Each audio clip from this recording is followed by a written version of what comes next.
Les geeks, les geekettes, c'est avec plaisir que je vous retrouve pour ce 100%, mais quand même un petit peu pris entre deux feux. Alors au menu de ce soir, on aura la critique de Fate of the World, Mon Souvenir, Temps Perdu, Rétro et Magic, et avant la suite de mes aventures culinaires, on retrouve les news.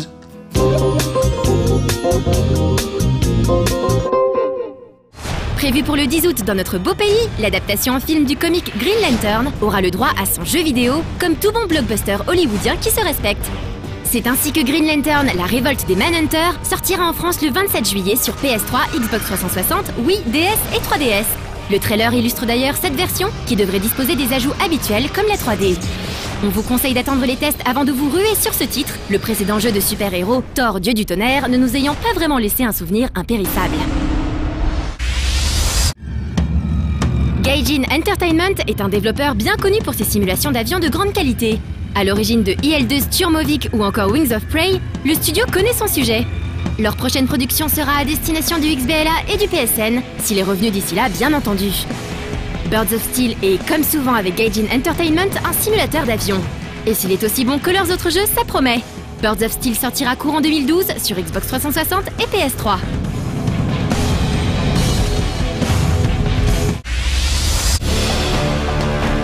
Le titre tant attendu par les joueurs de Donjons et Dragons qui aiment passer du pen and paper au vidéoludique est enfin arrivé à maturité. Dungeons & Dragons Daggerdale est sorti il y a une semaine sur Xbox Live et PC et devrait, si tout se passe bien pour Sony, être disponible dès aujourd'hui sur le PSN. Bon, on vous en avait déjà parlé plusieurs fois dans les news, mais comme on est gentil, on va vous faire un cours de rattrapage. Édité par Atari et développé par Bedlam, le titre se présente comme un action RPG dans lequel il sera possible de jouer jusqu'à 4 en coopératif. Outre la classe guerrier, le joueur pourra rôle roublard, sorcier ou clerc. Le tout dans un jeu basé sur la 4e édition de D&D et dans l'univers des Royaumes oubliés.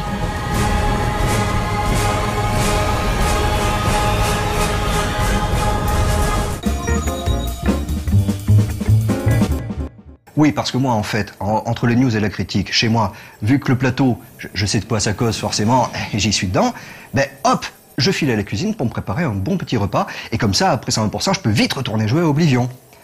C'est vrai que c'est un problème quand on est à la fois geek et fin gourmet. Bon, le problème, c'est quand même que mes plateaux, ils sont trop courts. J'ai pas le temps de préparer des trucs bien élaborés. J'ai quand même pas les faire plus longs parce que faut pas non plus... Et c'est là que c'est miraculeux. L'industrie agroalimentaire a enfin pensé à moi et pensé à tous les geeks en rendant plus rapide la préparation de certains de mes aliments préférés. Alors bon, tout de suite, on va regarder la critique de Fate of the World sur PC. C'est un jeu de gestion à forte tendance écolo sorti sur Steam il y a quelques mois à petit prix. Alors bon, je vous entends déjà, vous allez me dire, c'est du réchauffé. Mais vu la pertinence du propos écologique en ce moment et puis le gameplay, j'ai pensé, ainsi que toute l'équipe rédactionnelle, que ça méritait quand même qu'on y revienne un petit peu dessus. Excusez-moi. Oh, reviens, c'est la fin, tu peux ressortir de la cuisine. Excusez-moi, c'était un petit aparté, je m'appelais parce que ça va reprendre. On va voir tout de suite la critique.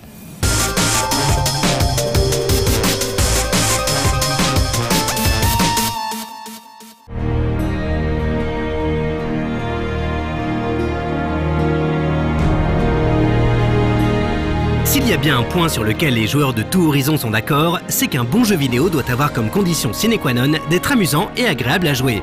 Dans ce cas-là, comment considérer le serious gaming ? Comme de vulgaires logiciels tout juste bons à être utilisés par des enfants de 5 ans, ou une véritable chance d'apprendre en s'amusant.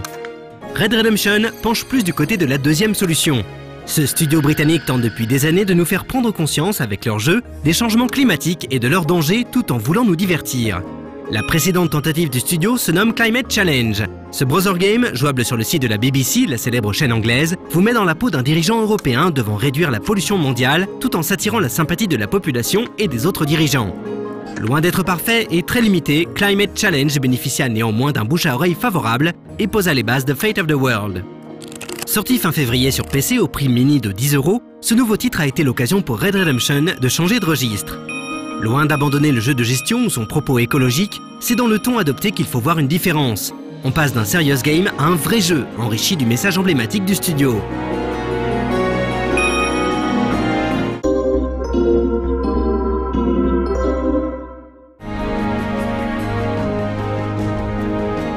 Fate of the World débute en 2020, après une décennie où les catastrophes naturelles se sont multipliées et aggravées.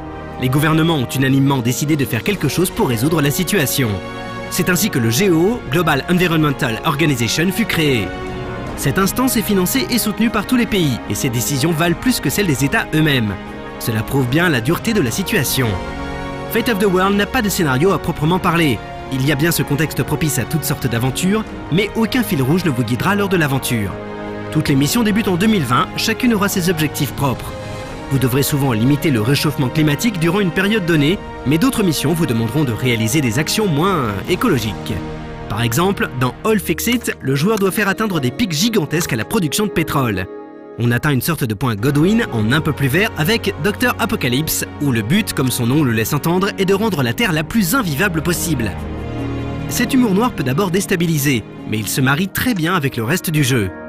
Quoi qu'il en soit, cette absence de véritable scénario n'est pas handicapant, c'est même tout l'inverse. Le joueur façonne sa propre histoire au fur et à mesure des situations. Au début de chaque tour, on peut voir la façon dont nos actions sont perçues, et cela impacte bien évidemment sur le déroulement de la mission. Par contre, vous aurez systématiquement le droit à la même cinématique au début de chaque mission. Ne cherchez pas la moindre différence, il n'y en a pas. Au bout du 3e visionnage, c'en est déjà trop et heureusement qu'on a la possibilité de la zapper. Cela n'enlève rien au fait que Red Redemption aurait au moins pu créer différentes cinématiques pour ses niveaux.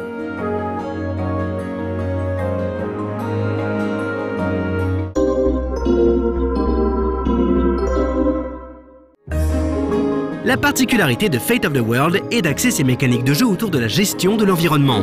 Peu importe vos objectifs de mission, vous devrez systématiquement gérer les conséquences des changements climatiques, comme les tsunamis et les incendies, en construisant les structures permettant de les contenir afin de s'attirer la sympathie des peuples.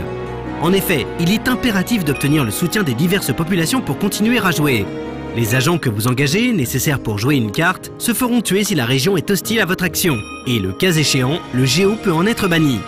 Vous ne pourrez plus prendre de décision le concernant, mais elle continuera tout de même à vivre et à vous éloigner de vos objectifs en polluant ou en s'appauvrissant. Le game system de la gestion au tour par tour est basé sur un jeu de cartes. Pour les utiliser, il faut tout d'abord engager des agents dans une région. Un agent équivaut à une carte que l'on peut jouer. Ensuite, on effectue une action symbolisée par les cartes. Elle se débloque au fil de la partie, en fonction de vos actions précédentes et de la situation mondiale. Si l'Inde subit une famine, on obtiendra la possibilité de lutter contre cette dernière en distribuant de la nourriture. Ces cartes sont divisées en 6 catégories, qui s'adaptent aux actions que vous mènerez, allant de l'interdiction d'une ressource à l'amélioration des soins prescrits, en passant par l'établissement d'une loi martiale ou la recherche robotique. Elles ne se jouent pas toutes de la même manière, beaucoup ne mettront qu'un tour à être joué, alors que d'autres, comme les grands projets, prendront un emplacement de cartes durant de nombreuses années, parfois jusqu'à la fin de la partie.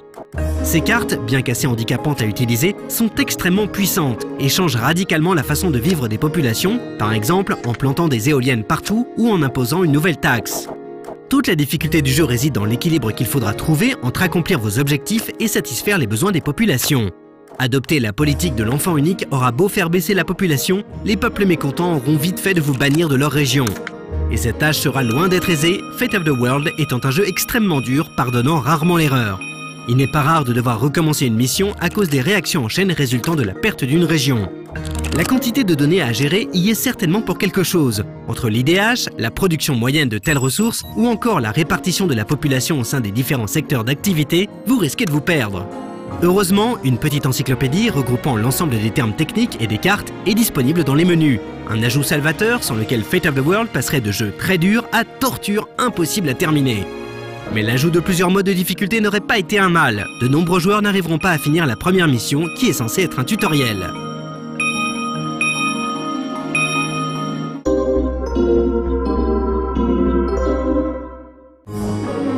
S'il y a bien une chose qui ne manque pas à Red Redemption, c'est l'humour. Loin d'être un cours magistral, Fate of the World se permet de jongler constamment entre le sérieux nécessaire pour délivrer son message écologique et le second degré faisant passer le tout à merveille. Cela se traduit in-game par certaines cartes, comme Révolution végétarienne, interdisant la production de viande pour forcer le peuple à devenir végétarien. L'humour se fait parfois très noir avec les cartes Black Ops. Très dures à débloquer, elles doivent être utilisées avec parcimonie, sous peine de se faire exécuter pour crimes contre l'humanité. Que voulez-vous? Il semblerait que les gens n'acceptent pas que l'on verse des contraceptifs dans leurs os pour une stérilisation de masse. L'expérience n'est toutefois pas exempte de défauts. Les graphismes n'ont rien de transcendant et la bande-son n'est composée que d'un seul morceau tournant en boucle. Il est excellent, mais tout de même, un peu de variété n'aurait pas fait de mal. Le Plus gros problème du jeu est certainement son interface peu pratique. Il est impossible de jouer au clavier et l'intégralité de la navigation se fait via la souris. Intégrer quelques raccourcis clavier n'aurait pas été un mal, les poignets des joueurs peuvent en témoigner. L'absence totale de traduction peut également poser problème aux anglophobes. Quant au contenu du jeu, même s'il peut tout d'abord paraître extrêmement faible avec ses 6 missions, on se rend rapidement compte qu'il n'en est rien. Retenter de nombreuses fois un même objectif et y passer des heures est chose courante. De plus, les développeurs mettent le jeu à jour régulièrement en incluant de nouvelles missions et ce gratuitement. Cette attitude est suffisamment rare pour être saluée. Fate of the World est donc une excellente surprise, une bouffée d'air frais dans le monde des jeux de gestion, avec son gameplay ciselé, son ton à la fois sérieux et second degré et son prix réduit. Le studio britannique a réussi son pari, créer un jeu à la fois didactique et fun. Espérons qu'ils ouvrent la voie à d'autres productions du même acabit.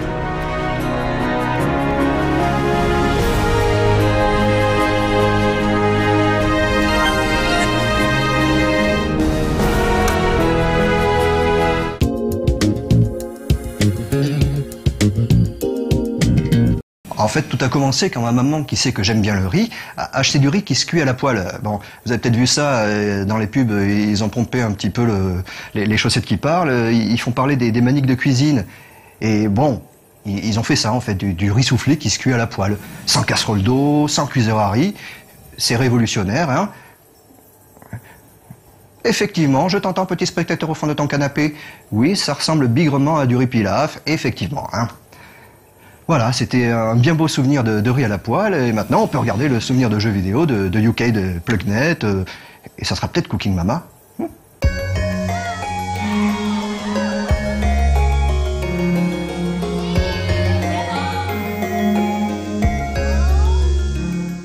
Moi, ユッキーの思い出のゲームなんですけど、ファミコンのサラダの国のトマト姫というハドソンから出たゲーム。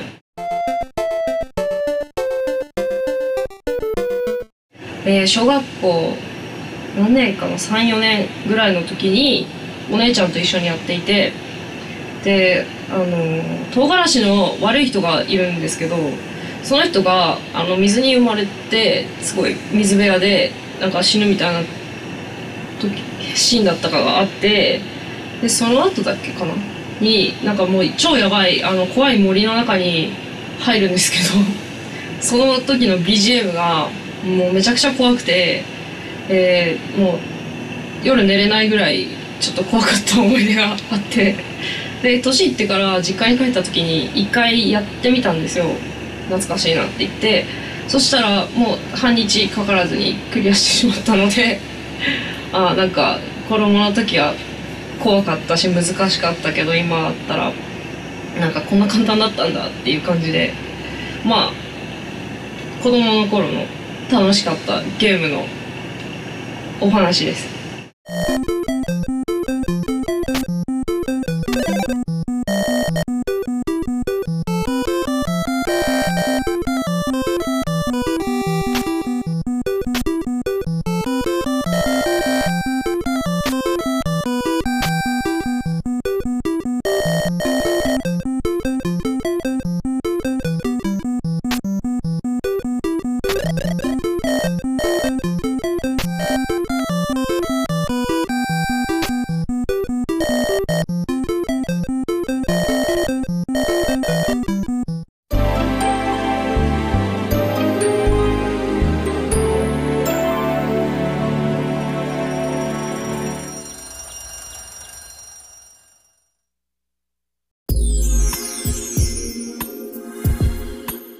Cela dit, l'innovation ne s'arrête pas là, hein. Quelque temps après, c'est ma meuf. Elle a acheté de la semoule. Et à poêler! Mais non, elle n'était pas toute nue.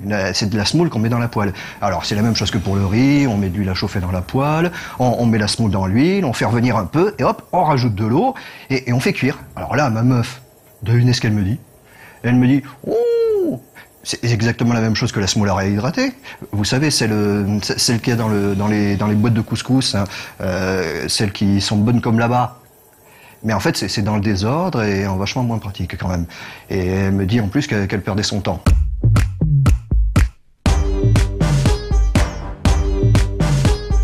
Bonjour, les heures supplémentaires, c'est bien. Mais du coup, vous ne dormez plus assez. Il va donc vous falloir un petit coup de fouet vitaminé ou caféiné. Mais alors que faire durant vos heures supplémentaires? Bienvenue dans Temps perdu! Hey. Je ne sais pas si vous le savez, mais dans la vraie vie, je n'aime pas grand chose. Par exemple, les trucs kawaii trop mignons, c'est vraiment pas pour moi. D'ailleurs, la preuve, dès que je croise un truc du genre, faut que je lui tape dessus. Un peu comme dans Laser Cannon 2. Là, les machins à poil qui ressemblent vaguement à des gizmos punk, faut les canarder à grands coups de laser à pompe. Ce qui a le mérite de ne rien vouloir dire, mais finalement d'être explicite. Et en plus, vu qu'ils sont trop nuls, c'est super simple de les flinguer, et forcément, ça se... Non mais en fait, kawaii ou pas, j'aime pas les bestioles de toute façon. Regardez celle-là dans Soul Brother de Jasper Byrne. Elles ont beau être moches, je les aime pas non plus. Hein. Et du coup, le concept du jeu me plaît bien, lui. Car pour pouvoir progresser, ici, il faut sacrifier les petits monstres. Oui, parce qu'en fait, vous n'incarnez pas vraiment ces trucs à plein de pattes, mais une âme perdue qui essaye de s'en sortir. Et pour cela, elle envahit le corps de ses victimes, puis, quand elle n'en a plus besoin ou qu'elle veut s'emparer d'un autre, elle les jette sur des pics ou des pièges quelconques. C'est sûr, c'est pas très moral tout ça, mais bon, la moralité. Oh, et puis c'était sans vous dire la version profonde que j'ai pour les gens aussi. Non mais soyons sérieux, pour paraphraser un autre moins méchant que moi, enfin il paraît, c'est quand il y en a beaucoup que ça pose problème. Et ça tombe bien, car grâce au nouveau niveau de siégeur, je peux me défouler. Bon ok, c'est tout pompé en moins bien sur Crush the Castle, mais ça permet toujours de massacrer un maximum de crétins, avec couronne ou sans. Mais en fait, dans la vraie vie, 10 000, 1000, 10 ou un pelé... Finalement, ça ne change rien. Je n'aime personne. Et encore moins les personnages de jeux vidéo. Alors quand on me propose d'incarner un piège dans Spike Love Story, autant le dire tout de suite, je jouis. Oui, je jouis car ici il s'agit de contrer les ruses du héros qui se tient là à gauche. Bon, je le reconnais, dans le jeu, le piège à pointe en question est amoureux du héros. Mais en même temps, exprimer son amour de manière aussi piquante, je sais pas, ça me plaît.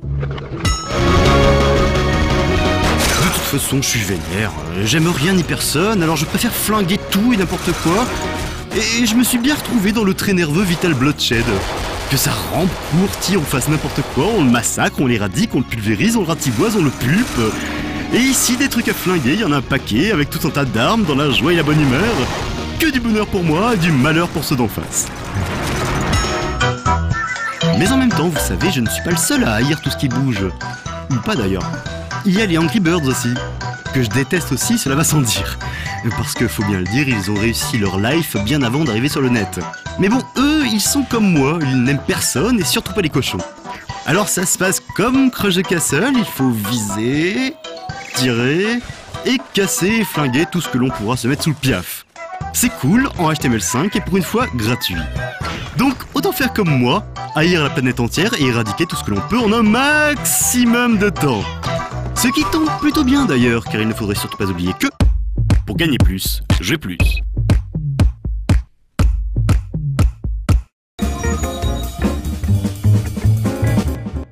Bon, et puis là, cataclysme, le coup de grâce qui arrive, des pâtes au gratin sans les faire cuire dans une casserole. Parce que normalement, les pâtes, quand vous voulez faire un gratin de pâtes, vous faites cuire les pâtes à la casserole avec de l'eau, tout ça, puis après vous les mettez dans votre plat à gratin, et là, directement, on prend les pâtes comme ça, toutes crues, toutes dures, on y met, alors c'est quoi les proportions? C'est une boîte de coulis de tomates, de la crème fraîche, 2 verres de lait, un peu de gruyère quand même pour que ça gratine bien. Alors là, quand même, je me pose la question. Est-ce que la révolution, ça vient des pâtes en elles-mêmes? Il y a un ingrédient secret dans la pâte? Ou alors, est-ce que c'est la recette? J'ai pas encore essayé avec des pâtes normales, faudra qu'on essaie quand même pour voir. Mais pour rester dans le ton, hein, Retro et Magic sur Septeracor, parce que Julien Pirou, il va nous parler d'un RPG méconnu malheureusement, à la sauce japonaise. La sauce, vous voyez, on sort pas de la cuisine, c'est fou.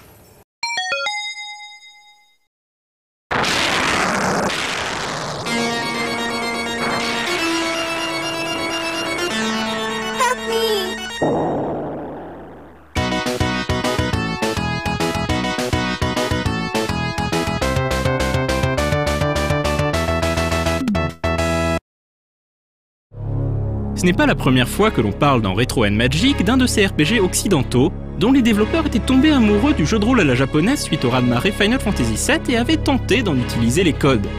C'est ainsi que l'on avait parlé de Silver d'Infogrames ou d'Anachronox d'Ion Storm. Septeracor, développé par Valkyrie Studios et publié par Monolith, est un autre représentant de ces RPG d'ascendance hybride.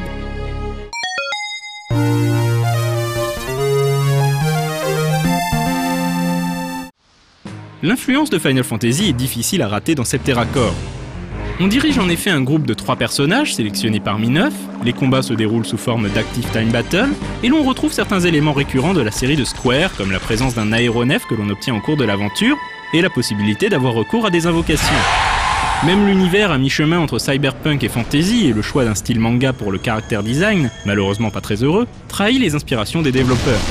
Toutefois, il serait également injuste de dire que Septerra Core n'est qu'un copier-coller de Final Fantasy, le jeu possédant des particularités qui lui sont propres. Ainsi, pendant les combats, les personnages ont accès à 3 niveaux de puissance pour peu que le joueur décide de passer son tour, et chaque palier correspond à plusieurs types d'attaques ou d'actions. Ainsi, un personnage pourra effectuer une attaque simple ou bien lancer une grenade. En plus de ces actions appelées skills, le personnage pourra avoir recours à la magie. Celle-ci s'utilise à l'aide de cartes de tarot. Il est possible de combiner jusqu'à 3 cartes, une par personnage, pour obtenir de nouveaux effets. Un peu mou au début du jeu, les combats deviennent petit à petit de plus en plus tactiques au fur et à mesure que le joueur débloque de nouvelles options. Évidemment, le joueur gagne argent et expérience en zigouillant des ennemis, on est dans un RPG après tout. Septerra Core possède également une dimension jeu d'aventure plus étoffée que dans la plupart des RPG japonais. Les dialogues sont à choix multiples et le joueur aura besoin de collecter divers objets pour les utiliser ailleurs, à la manière d'un point and click. Le fait que le jeu se joue intégralement à la souris accentue sans doute cette impression de jouer à un jeu d'aventure.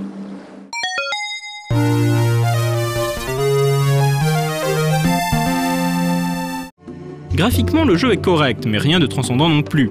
Les décors en 3D isométriques précalculés sont parfois assez jolis, parfois monotones.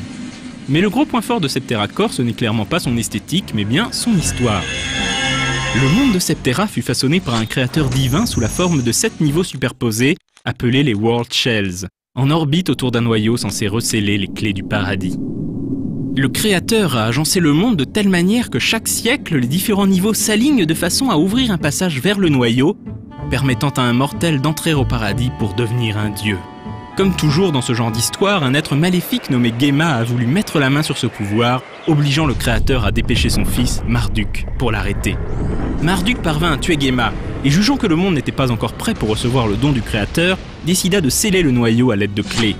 Il annonça que dans plusieurs millénaires, le monde serait menacé d'un grave danger, et c'est seulement à ce moment qu'un humain pourrait utiliser les clés pour lever les scellés du noyau et se servir du pouvoir cosmique pour sauver le monde.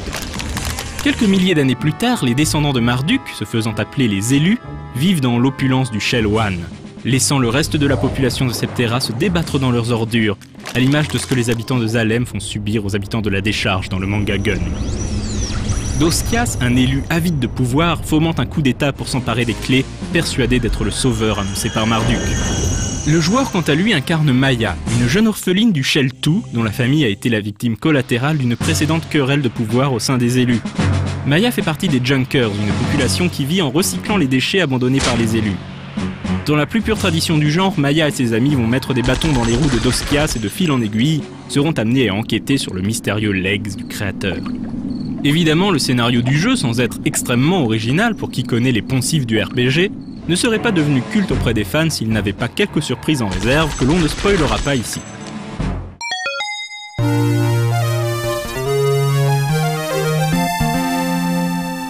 Septerra Core ne connaîtra pas de suite, ce qui n'est pas si grave puisque contrairement à Anachronox par exemple, l'histoire est bel et bien terminée à la fin du jeu. Le RPG de Valkyrie Studios reste un one-shot plutôt réussi grâce à son histoire bien menée, même s'il souffre d'un manque de rythme et de personnages peu charismatiques. Il aurait été intéressant que les développeurs de Valkyrie Studios réalisent un autre RPG qui aurait pu corriger ces erreurs de jeunesse. Malheureusement, ce sera le seul jeu de cette équipe prometteuse, dont les membres disparaîtront par la suite de la scène vidéoludique.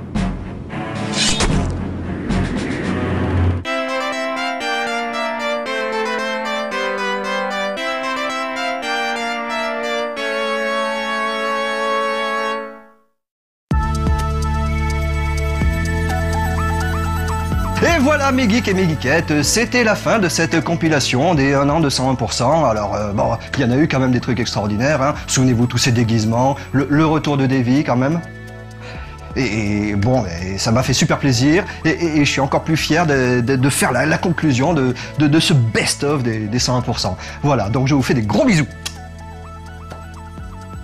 Oui, en fait, je préparais, comme vous savez, pour chaque anniversaire de la chaîne, il y a une compilation de petits moments de 101%. Et ça tombe bien parce que c'est demain l'anniversaire de No Life. C'est déjà les 4 ans. Et donc, bon, ben, là, le plateau que vous venez de voir, en fait, comme c'est le dernier plateau de l'année, ce sera le plateau de conclusion aussi du best-of, enfin de la compilation des 101%. Voilà, donc, vous n'étiez pas au courant? Mais si, demain 21h, il y a la soirée spéciale. La soirée spéciale anniversaire avec des paillettes, des strass, des stars. Et puis donc, notamment cette fameuse compilation des 101%. Voilà, donc si vous voulez revoir ce plateau extraordinaire, surtout regardez bien, ne ratez pas, enregistrez, ça vaudra le coup. Des bisous, à l'année prochaine!